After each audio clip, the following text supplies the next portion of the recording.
We also want to mention that unfortunately we can confirm that 2 people have died in crashes on the Blue Route. That's in addition to that 1 fatality on the Schuylkill Expressway in that 20-car pileup that we've been showing you all morning long. So just very sad. It's just awful. And you know, we continue with this weather that is still treacherous, and we don't ever want to add to those totals. So please, let me show you right now. This is a look through Center City, Philadelphia, and you've got temperatures that are close to the freezing mark. Maybe they've come up a degree or two, but you don't know that for certain yet. Through Philadelphia, our very immediate suburbs in New Jersey, and certainly points to the north and west where these temperatures are going to be rising, but precipitation is in there, and that's why we can be dealing with some of these freezing rain amounts. And you can see right now as we take a look at Storm Scan 3, and when it stops, that's the current look. Notice even to the south of Philadelphia, you've got a couple of pockets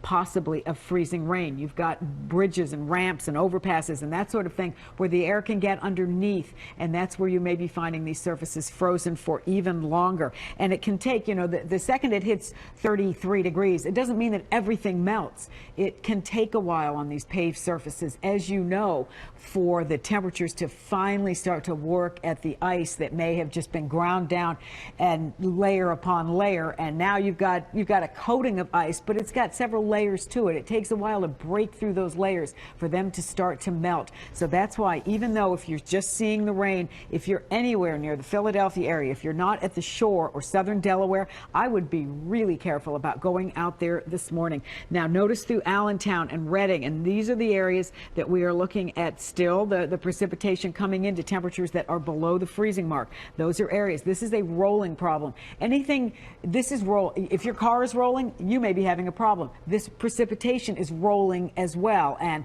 the precipitation goes into air that isn't changing much north and west. That's where you've got the problem showing up. Here are some of the temperatures now. We've got 35 degrees out at the airport in Philadelphia. We've seen reports of some heavy rain in that area. 33 in Trenton, way too close to feel that you're safe. 31 in Wilmington, though there have been other reports out of Wilmington that it's 35 degrees. I would, frankly, if it were me and anybody I cared about, I'd say, you know what, I'm going to go with 31 and stay home and be safe out of this, because it's really the only way to make it this morning. We've already seen 3 fatalities out of this. This is an unbelievable occurrence that came over everybody really fast this morning. Allentown, we've got 32 degrees at this point. We are looking at some freezing rain up in Newark, New Jersey. So if you're heading north, know that you've got a problem there. Morristown in northern New Jersey as well. Heavy rain through Philadelphia. The temperature 34 now, according to one of the models here. And we've got freezing rain through Doylestown and some freezing rain also in Pottstown. Heavy rain down in the Wilmington area, but conditions change minute by minute, though the temperatures might not. So north and west of the city, where it is colder and will remain colder, be careful. 33 in Mount Holly, 36 in northeast Philadelphia, but look at Doylestown, Willow Grove, Quakertown, Pottstown, all of those areas.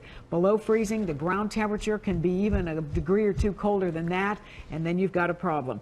We are looking at the freezing rain advisory that would have expired at 10 a.m., except this is a slow changeover, so we're watching it now until noon for areas north and west of Philadelphia, and including Philadelphia and our immediate suburbs in New Jersey and Newcastle County. These are the areas of primary concern where temperatures have been so close to freezing, if not below, and may remain in.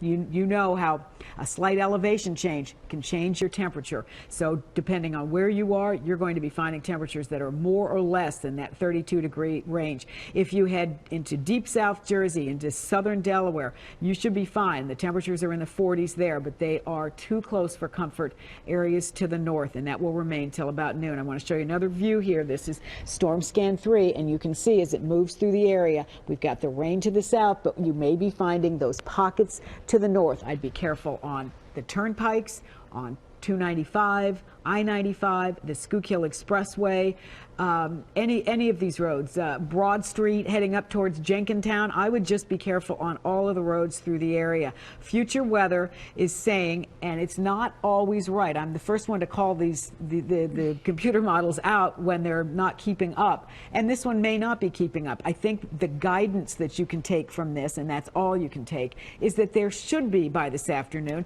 a change over to plain heavy rain over parts of the area, that the temperatures will have warmed up as a result of this rain coming up and this system moving up from the south where the temperatures are warmer, that we do warm up and we do transition over to rain, but it's not now.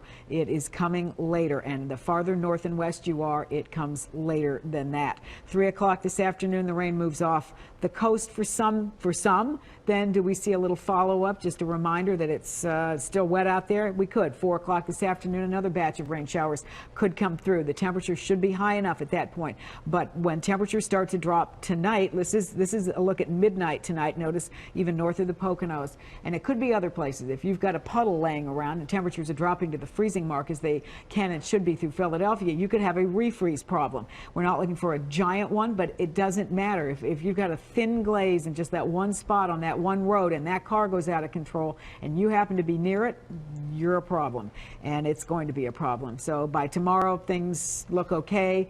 A lot of people have tomorrow off, and a lot of people will be spending, the lucky ones will be spending the day in the body shop with a car that's damaged, but they're not. 35 degrees in Philadelphia right now. We've got winds that are about 5 miles an hour through the Poconos. 34 degrees with winds coming up out of the south-southeast. That direction warms the air. Unfortunately, it warms the air more than it warms the ground. So the ground temperatures, I just want to remind everybody, the ground temperatures can be different than what we're finding for the air temperatures. And that's why we've got the problem that we've got. And it's so hard to pinpoint, and it can crop up on you so fast. I know we've all, if you've lived in this area or any place else that gets cold, we've all dealt with the oh wow, I barely got my car back under control, and that is a warning to me to go home, to go park in a parking lot and stop for a while. 48 degrees in Atlantic City at this point. Now we're going to be finding temperatures today through the shore getting to 52 degrees, Poconos 38. Freezing rain to rain up in the Poconos, so you'll be the last ones to change over to rain. It's already rain at the shore. Through Philadelphia, it's a couple of rain showers there. But again, remember these temperatures at 34 in the Poconos, 36 in Philadelphia, 48 at the shore. You've got to watch out for that. Our future weather showing that it does transition over, but our storm scan showing that we continue with some pockets of some of that heavier precipitation. Not all of it has changed around through Philadelphia, and you could be finding some of the freezing rain up there. And Allentown area, I'm mentioning you, and Reading, I'm mentioning you, and I mean, I think the picture, Nicole, of the Schuylkill Expressway says more than we could say if we talked endlessly for 5 hours. One shot of that, of what went on the Schuylkill Expressway in that stretch from near Gulf Mills and the Blue Route this morning, with a fatality there and 2 other fatalities on the Blue Route. It says everything. When you see that many cars involved in a crash, in a chain reaction crash, and then you hear that a salt truck has been involved in an accident involving injuries, I mean, you know how bad it has been. And when you see how suddenly that had to have come upon those drivers by the way those cars on the Schuylkill were crashed into one another at every there was nowhere to go. Angle. Yeah. And it stretched on. It wasn't 2 cars, it was everybody that got there. And this isn't an isolated event. I mean, what we saw in 76 was one of many accidents all throughout the area. We're talking about pretty much every major artery experiencing some sort of backup or traffic accident. And our weather watchers who were watching from home, you know, they walked out their door and they saw the problem right outside their door, or they looked out their window and they saw it on their street as well. We're just talking about the major roads where you're getting a lot of call in and a lot of people have been involved. But there have been other accidents in more isolated, smaller areas that might have been a car or 2 or 3. A person slipping down the steps. We don't hear about that, but that's out there. Right, it certainly is, and we've been dealing with it all morning long. Just to recap for you, though, again, 2 people have been killed in a crash on I-476, the Blue Route. It happened near the Broomall exit, we're told. A 3rd victim killed on I-76, the Schuylkill Expressway, in that pileup that we were just discussing. Area bridges continue to see speed restrictions, and in some cases they're actually closed. There are restrictions on the Pennsylvania Turnpike as well. Now, we've been asking you to safely send us your storm pictures using the hashtag CBS3 storm. Bobby Smith actually sent us this one. He says he's been stuck on westbound Walt Whitman since 9:20 a.m. So that's the look there. One of the many people impacted by this nightmare. Traffic and weather obviously going hand in hand with this Bobby together. is so lucky. Is so lucky to just be stuck there compared to if he'd gotten across that bridge, what could have happened. It's frustrating when you're in it in the moment, sure is, but then when you look big picture, 3 fatalities, you realize you are the lucky ones. Yeah. And if you're at home listening to this on CBSPhilly.com, consider yourself very and thinking, lucky. big picture thinking, I think is the key this morning.